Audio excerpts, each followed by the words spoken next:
Olá! O tema de hoje do Estúdio News é a reforma tributária.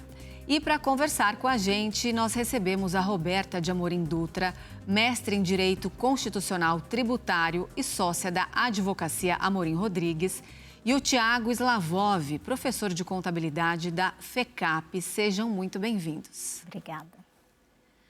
Obrigado. Após anos de debates no Congresso e negociações entre governo, setor produtivo e estados, a reforma tributária entra agora em uma fase decisiva. Considerada a mudança mais profunda no sistema de impostos do Brasil em décadas, a reforma tem como objetivo principal simplificar a complexa estrutura tributária atual, reduzindo custos e burocracia para as empresas, transformando a forma como consumimos, produzimos e também arrecadamos. Tiago, esse é um assunto bastante complicado no Brasil, que provocou até agora um cenário burocrático e caótico. Então, para deixar claro o que vai acontecer, quais são as mudanças estruturais mais importantes desse novo modelo? Olá, Renata. Eu vou resumir aqui em 3 principais mudanças, né? A primeira mudança é que são vários impostos que vão dar lugar a um modelo mais simplificado, conhecido internacionalmente como o IVA, Imposto sobre o Valor Adicionado, sendo 2 tributos aí principalmente, a CBS, a Contribuição sobre Bens e Serviços, que é um tributo que vai para o federal, o governo federal, e o IBS, que é um tributo dividido aí entre estados e municípios, né? Nós temos também o imposto seletivo, mas esse aí tem uma aplicação bastante específica. A segunda mudança estrutural, principalmente, é a forma como o tributo ele recai sobre o que nós chamamos sobre a cadeia de valor. Então, ele deixa de ser cobrado em cascata, né? Então, hoje, é imposto em cima de imposto. E com a mudança da reforma tributária, a empresa vai conseguir se apropriar, né, aproveitar os créditos tributários da etapa anterior. Quando paga a mercadoria para o fornecedor, aquele imposto que foi pago, ela vai poder se apropriar de maneira mais simples.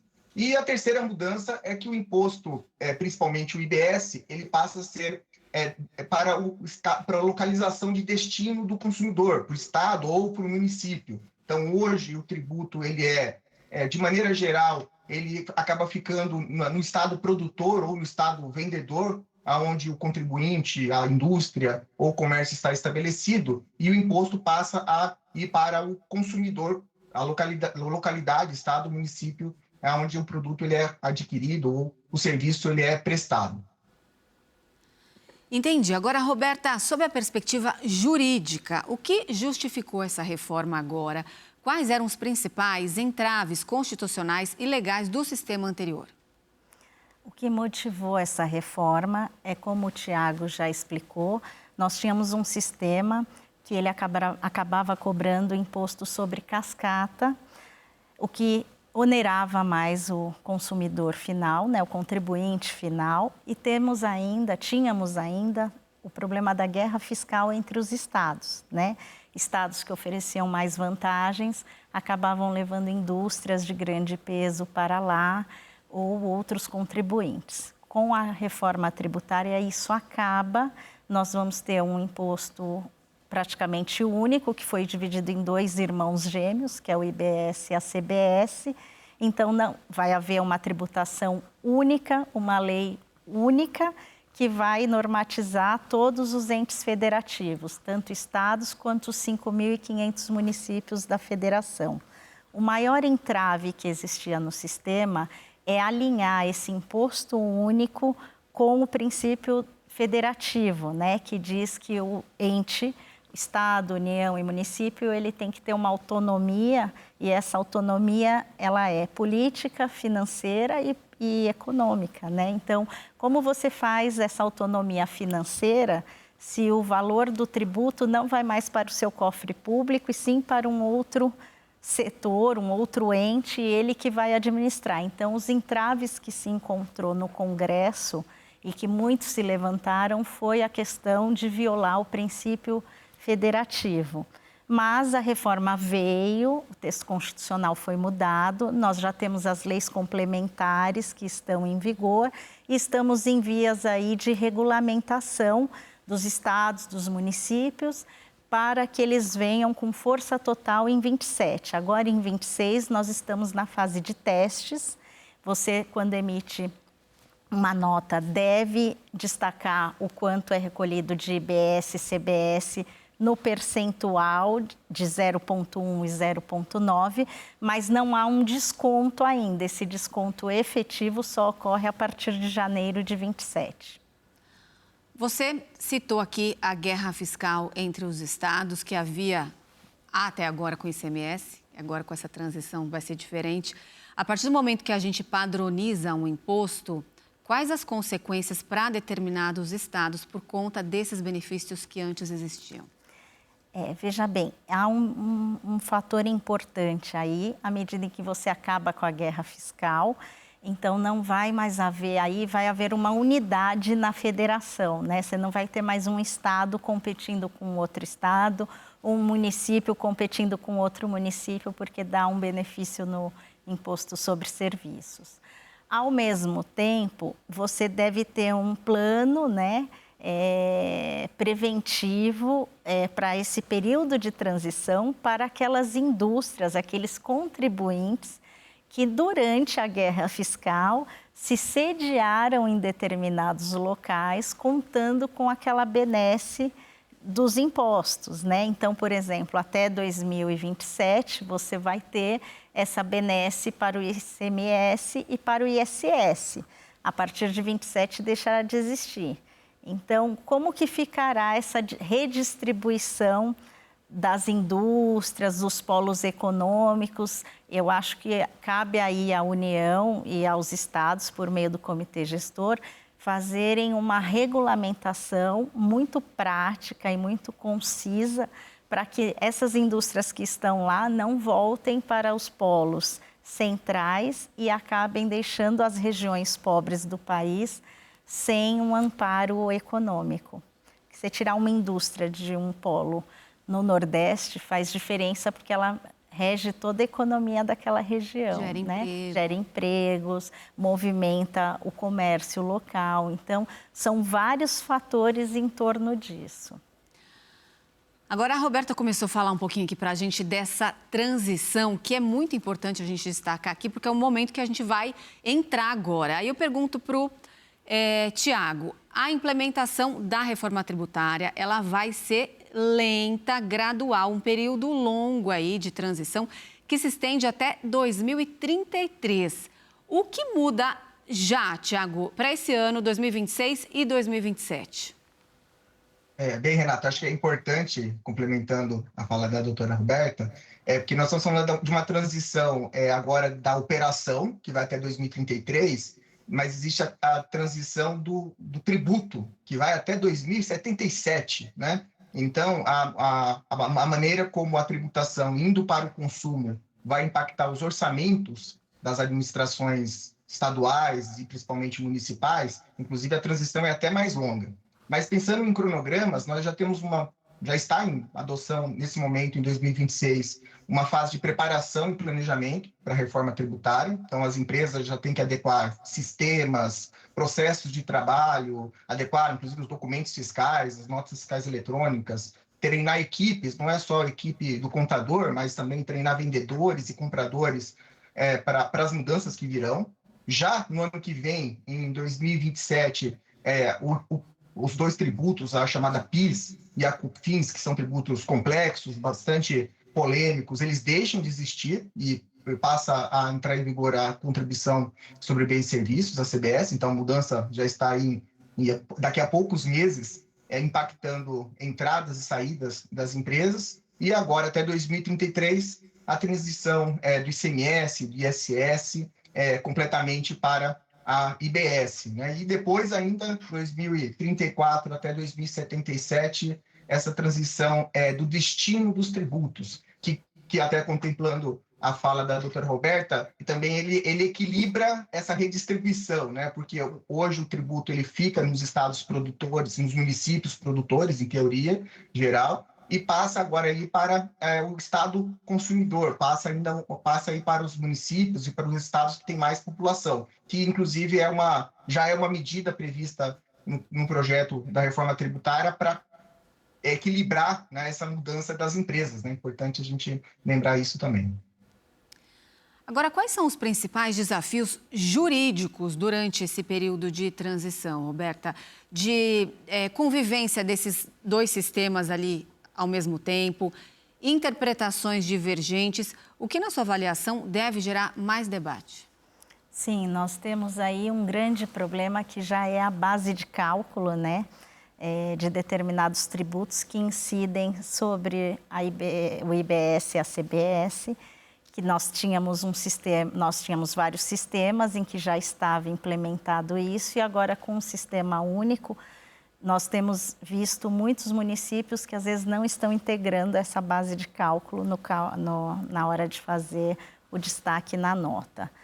Um outro ponto interessante dos dois sistemas é que o contribuinte, né, falando numa maneira mais simples para que o telespectador entenda, o contribuinte ele vai conviver de 2027 até 2033 com os dois sistemas tributários. Então, ele vai continuar tendo o ISS e o ICMS com uma alíquota a cada ano que passa mais reduzida. E o IBS com uma alíquota que vai aumentando gradualmente até que esses dois pontos, um esteja com 100% e o outro com 0%. O PIS e a COFINS deixam de existir em janeiro de 27 e a CBS já vem implementada num único ato em janeiro de 27.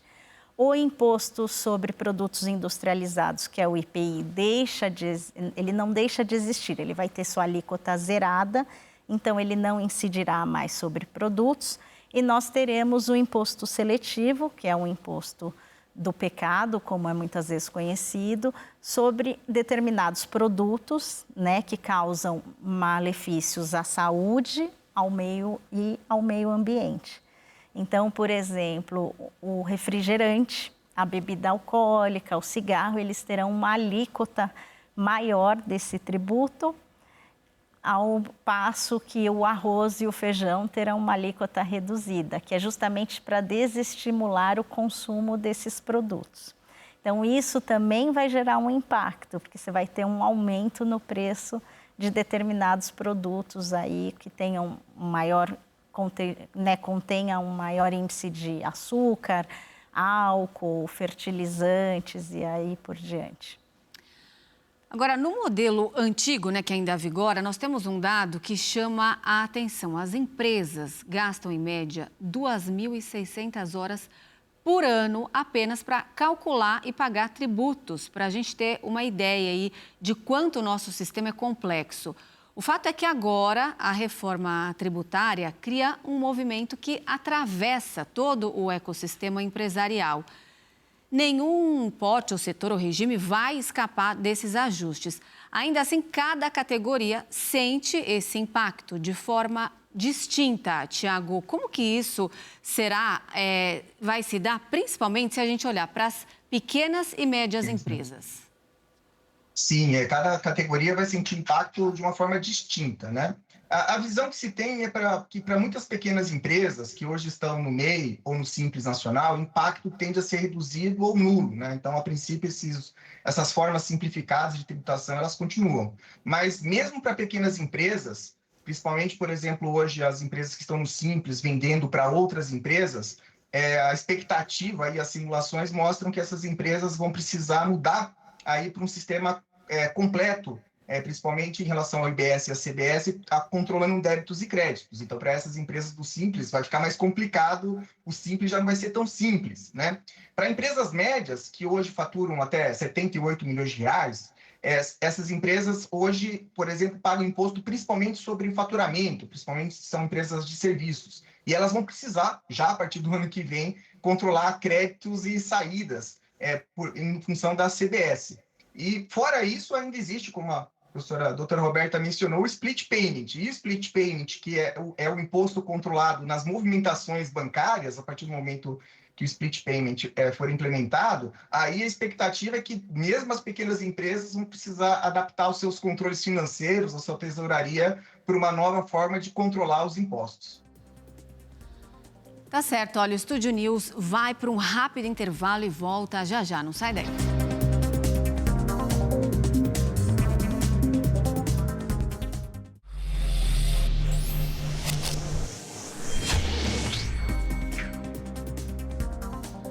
O Estúdio News já está de volta. Eu sigo aqui com a Roberta de Amorim Dutra, que é mestre em Direito Constitucional Tributário e sócia da Advocacia Amorim Rodrigues, e o Tiago Slavov, professor de Contabilidade da FECAP.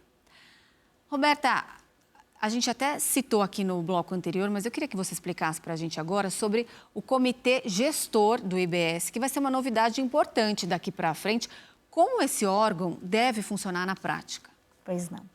O Comitê Gestor, ele vai ser formado por membros da União, estados e municípios, tá? Ele é conhecido como um quarto poder. Por quê? É ele que vai gerenciar todos os valores que entram dos impostos do IBS e da CBS. Então, o que antigamente ia para o estado e para o município vai para o comitê gestor. Ele vai ficar com o produto dessa arrecadação e ele vai distribuir aos estados competentes e aos municípios, e ele vai ser uma espécie de CONFAS, só que um CONFAS mais aprimorado, né? Que nós temos hoje o CONFAS que decide o ICMS. Ele vai ser um pouco mais aprimorado, ele é formado pelo secretário estadual da Fazenda, né, de todos os estados, e os municípios, existirá uma distribuição aí, não serão todos os municípios que serão representados, haverá aí uma forma de compartilhamento e esses municípios e secretários do estado decidirão como se dará a partilha dessa arrecadação. Quando um contribuinte também quiser questionar o imposto, ele não vai mais se dirigir à Secretaria Estadual e Municipal, ele vai se dirigir ao comitê gestor. Então, o comitê gestor ele vai ser um órgão de muita importância, um órgão novo, que vem aí para mudar realmente esse sistema. E qual é a ideia do comitê gestor? Olha, se eu tenho todos os membros participando, eu tenho uma representatividade de todos os entes federativos. E nós vamos decidir a melhor forma de gerir esses valores que estarão sob a nossa gestão, né? Então, a ideia do imposto único é que nós não conseguimos unir União, estados e municípios, mas seria que existisse um único tributo e esse órgão gerenciasse tudo. Não tem problema, criamos os irmãos gêmeos, o IBS e a CBS continua com a Receita Federal e o comitê gestor fica com o IBS. Entendido. Agora, a reforma tributária, ela não impacta apenas as empresas, ela transforma o dia a dia do consumidor. Tiago, nós devemos esperar aumento de preços, redução ou um efeito neutro no curto prazo? Muito bem, Renata. Acho que uma das tarefas mais importantes agora para 2026 para as empresas é simular preços para o consumidor, né, considerando os impactos da reforma tributária. Então, avaliar contratos, verificar qual que vai ser a reação, né, dos compradores aos novos preços. O que se sabe, olhando aí os parâmetros da reforma tributária, é que nós vamos ter setores que vão ter aumento de preços, possivelmente ao repassar o aumento da carga tributária. Um dos setores aí bastante debatidos nesse sentido é o setor de serviços. E nós vamos ter setores que potencialmente podem reduzir preços se repassarem a redução da carga tributária para o consumidor. E aí nós estamos falando de setores que hoje vão ter tratamento, inclusive, diferenciado na legislação tributária, setor de educação, setor de saúde, há um tratamento diferente nas alíquotas de referência, mas assim também como cadeias de suprimento, indústrias que sejam beneficiados por maior aproveitamento de créditos tributários em relação àquilo que as empresas se aproveitam hoje, né? O grande desafio aqui é que no horizonte, isso é um horizonte de curto prazo, no horizonte de médio prazo, como a promessa do governo é um equilíbrio da carga tributária, Então, isso também geraria um equilíbrio para a economia. Então, alguns produtos têm aumento de preços, outros redução, em função aí das mudanças da carga tributária. Mas é só o tempo para dizer se isso vai funcionar. O Thiago falou para a gente de alguns setores que estão alegando aí que serão mais afetados. Olhando aqui de fora, a indústria seria beneficiada e setores como serviços, educação e saúde privada seriam mais impactados. Esses receios procedem. A gente pode dizer que a reforma cria vencedores e perdedores? Olha, o setor de serviços realmente será impactado com a reforma. Por quê? Num primeiro momento, pode ser que isso venha a mudar ao longo do período de regulamentação, mas num primeiro momento, o setor de serviços, ele não tem uma cadeia de insumos para se creditar. Então, à medida em que ele vai ter que suportar a carga tributária um pouco mais elevada e ele não tem esses créditos, no final das contas, ao final do mês, pode ser que a carga seja maior. Por que ao final do mês? Porque quando nós tivermos implementado já o split payment, como vai funcionar na prática? Ao invés de o setor de serviços receber e recolher o imposto no próximo mês, já haverá uma retenção na fonte, como ocorre com o imposto de renda. Esse valor já vai ser repassado para o ente público, para o Estado. E então, em vez de receber, vamos supor, 10, ele vai receber 7, 8. Aí, o que acontece? Ele vai se creditar ao longo da cadeia dele e, ao final do mês, ele pode ter um saldo a pagar ou ele pode ter um valor até a ser restituído. Vai depender de cada setor. Mas, na prática, o que nós temos visto com os estudos econômicos e de impacto tributário é que haverá um aumento, porque eu não tenho no setor de serviços tantos insumos assim. Então, é diferente de uma indústria, é diferente de um hospital, por exemplo, que tem uma demanda grande de entrada e saída. O setor de serviços, muitas vezes, é formado apenas por aquela prestação, às vezes por uma única pessoa, não tem nem funcionários. Então, nós temos visto na prática, por esses estudos, que haverá um impacto de aumento. Agora, Thiago, a reforma, ela tende a melhorar o ambiente de negócios, atrair investimentos. Como isso deve se refletir no nosso PIB? Essa é uma das principais expectativas, inclusive todo esse movimento já de décadas da reforma tributária, que é melhorar a economia do país como um todo.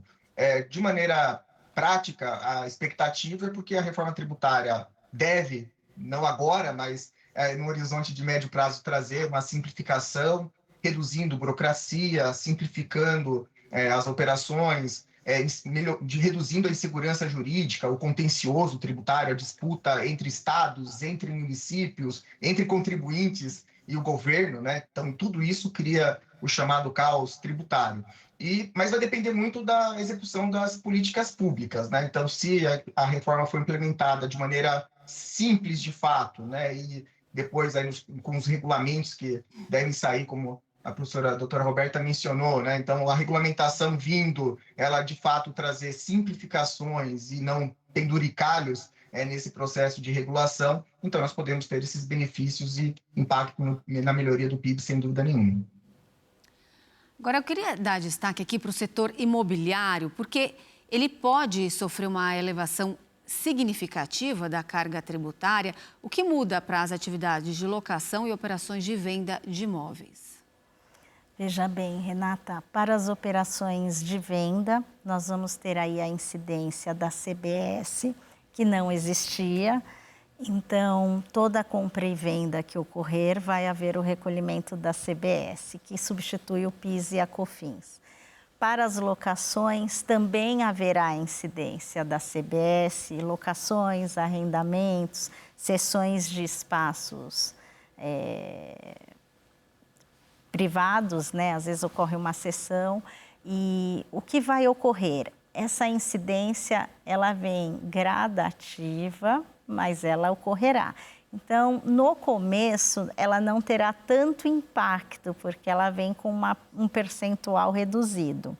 Em 2033, ela já vai ter a sua alíquota efetiva, então ela vai impactar. O que nós vemos é o seguinte: existem uns redutores, né? Foi conseguido isso no Congresso Nacional, então não vem com a alíquota dos 28%, já existem os redutores, aí você aplica esse redutor e sobre ele aquele percentual incidente. Então, hoje, o que acontece? Uma pessoa física, por exemplo, ela recolhe sobre as suas locações apenas o imposto de renda, né? Faz lá o carnê-leão e recolhe. Com a reforma tributária, ela vai recolher o imposto de renda e a contribuição de bens e serviços, que é a CBS. Se já é uma pessoa jurídica, ela já recolhe o PIS e a COFINS. Então, para ela não haverá modificação, porque ela vai recolher sobre o faturamento dela e passa, então, a recolher a CBS sobre a locação. Então, vai ter um acréscimo. E tem que emitir as notas fiscais. Não é obrigatório atualmente, hoje não é obrigatório, mas a Receita Federal emitiu recentemente já várias notas técnicas, eles estão implementando esse sistema. E é bem provável que até a metade do ano de 26 já seja obrigatória a emissão de notas fiscais para os aluguéis. Então, toda vez que você for, como empresa, receber um valor de aluguel, de locação, você deve emitir a nota fiscal para o seu locatário. Um trabalho Renata, a mais aí. Um trabalho a mais.